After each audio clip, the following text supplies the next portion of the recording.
पारंपरिक भारतीय शेती नुसता संघर्ष, कर्ज आणि घाम, की याचं रूपांतर एक अत्यंत फायदेशीर आणि आधुनिक बिझनेसमध्ये होऊ शकतं, असा विचार कधी आपल्या मनात आलाय का? अनेक वर्ष आपण शेतीकडे फक्त उदरनिर्वाहाचं एक साधन म्हणूनच बघत आलोय.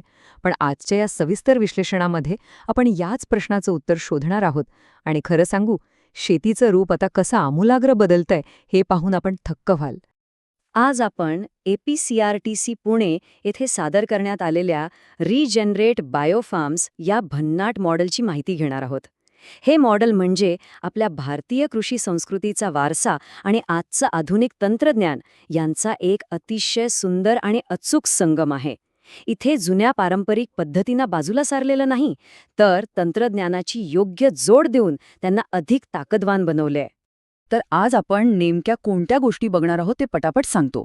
आपण पाहणार आहोत 1. आव्हाने आणि उपाय, 2. देशी दुग्ध व्यवसाय, 3. पशुपालन, 4. खत आणि स्वच्छ ऊर्जा, 5. सेंद्रिय शेती आणि पाणी, आणि शेवटी 6. भविष्यातील उद्योग. चला तर मग सुरुवात करूया विभाग 1 पासून, आवाहने आणि उपाय.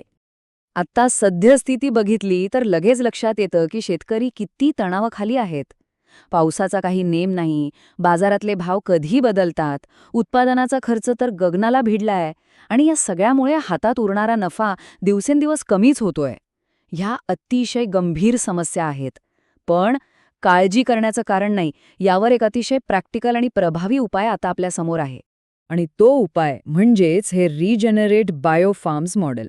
सोप्या भाषेत सांगायचं तर हे एक शाश्वत आणि बहुस्तरीय सेंद्रिय शेतीचं मॉडेल आहे. याचा उद्देश फक्त शेती करत राहणं हा नाहीच आहे, तर शेतकऱ्यांचं उत्पन्न भरघोस वाढवणं, नैसर्गिक शेतीला चालना देणं आणि सर्वात महत्त्वाचं म्हणजे शेतीला एक फायदेशीर उद्योग म्हणून उभं करणं हा आहे.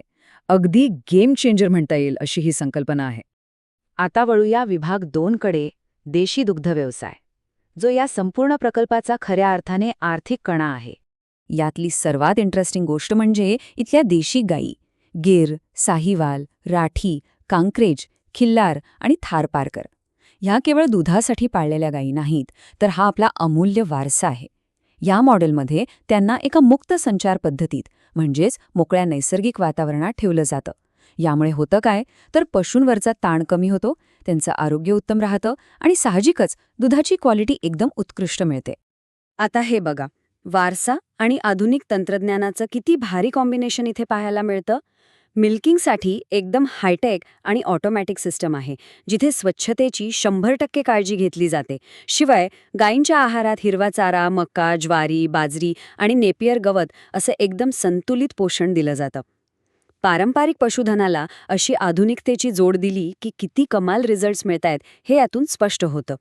यानंतर येतो विभाग 3, पशुपालन आणि ग्रामीण अर्थव्यवस्था.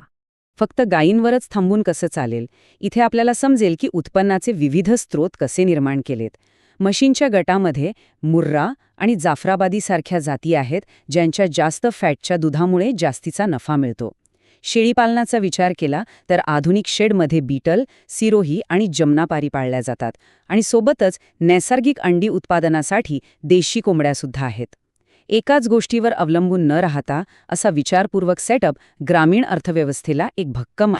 पुढे जाऊया विभाग 4 कडे, खत प्रक्रिया आणि स्वच्छ ऊर्जा म्हणजेच कचऱ्यातून संपत्ती कशी निर्माण होते ते पाहूया. ही खऱ्या अर्थाने एक परिपूर्ण सर्क्युलर सिस्टम आहे. म्हणजे बघा, आधी गाय आणि म्हशींचं शेण गोळा करायचं, त्यातून बायोगॅस आणि चक्क CNG तयार होतो, ज्यामुळे इंधनाचा खर्च अक्षरशः निम्म्यावर येतो. आणि गॅस काढून झाल्यावर जे उरतं त्यातून उत्तम दर्जाचं वर्मी कंपोस्ट आणि जीवामृत बनतं. याचा फायदा असा की जमिनीची सुपीकता वाढते आणि रासायनिक खतांची गरजच उरत नाही. एक गोष्ट दुसऱ्या गोष्टीला कशी ऊर्जा देते हे बघणं खरोखरच थक्क करणार आहे.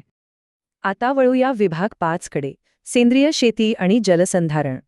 मगाशी आपण जे नैसर्गिक खत कसं तयार होतं ते पाहिलं ना, अगदी त्याचाच वापर इथे सेंद्रिय शेतीसाठी केला जातो. भाजीपाला गटामध्ये ब्रोकोली, बटाटा, कारले, कांदा, शेवगा अशी पिकं आहेत.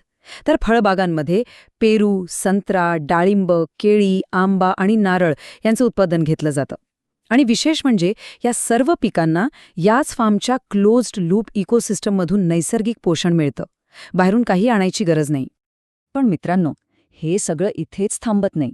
हे एक संपूर्ण इंटिग्रेटेड इकोसिस्टम आहे.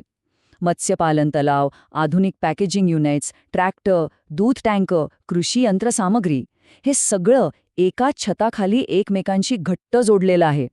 या सगळ्याचा ताळमेळ बघितला की शेती हा एक व्यावसायिक उद्योग आहे, ही संकल्पना किती खरी आणि मोठी आहे याचा अंदाज आपल्याला नक्कीच येईल.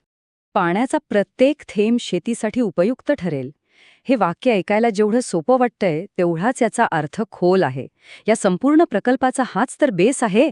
जलसंधारणासाठी बांध घालणे, पाण्याचा प्रवाह योग्य पद्धतीने वळवणे आणि नैसर्गिक नदी व्यवस्थापन या सगळ्यामुळे उपलब्ध पाण्याचा अतिशय कार्यक्षमतेने वापर होतो. कारण पाण्याचे योग्य नियोजन नसेल तर कोणताही कृषी प्रकल्प शाश्वत होऊच शकत नाही. आणि आता शेवटचा विभाग, विभाग 6, भविष्यातील उद्योग आणि शाश्वत शेती क्रांती. तर आत्तापर्यंत आपण जे काही पाहिलं त्यावरून एक गोष्ट अगदी क्लिअर होते. शेती म्हणजे आता केवळ गरिबी किंवा संघर्ष राहिलेला नाही. वॉच फार्मिंग ॲज बिझनेस हा जो संदेश आहे तो हेच सांगतो की शेती हा एक अत्यंत फायदेशीर आधुनिक व्यवसाय आहे. किंबहुना भविष्यातील सर्वात मोठी उद्योगव्यवस्था शेतीच असणार आहे. हा दृष्टिकोन बदलणं ही आजच्या काळाची सर्वात मोठी गरज आहे. रिजनरेट बायोफार्म्स, रिजनरेटिंग सॉइल, नरिशिंग लाईफ म्हणजेच मातीचं पुनरुज्जीवन आणि जीवनाचं पोषण. या एका ओळीत या संपूर्ण प्रेझेंटेशनचं सार सामावलेलं आहे. हे मॉडेल शेतकऱ्याला तर आर्थिकदृष्ट्या भक्कम करतंच, पण त्यासोबतच आपल्या मातीचं आणि पर्यावरणाचं रक्षण करून खऱ्या अर्थाने निसर्गाचं आणि आपल्या सगळ्यांच्याच जीवनाचं पोषण करतं. जाता जाता एक विचार नक्की करूया.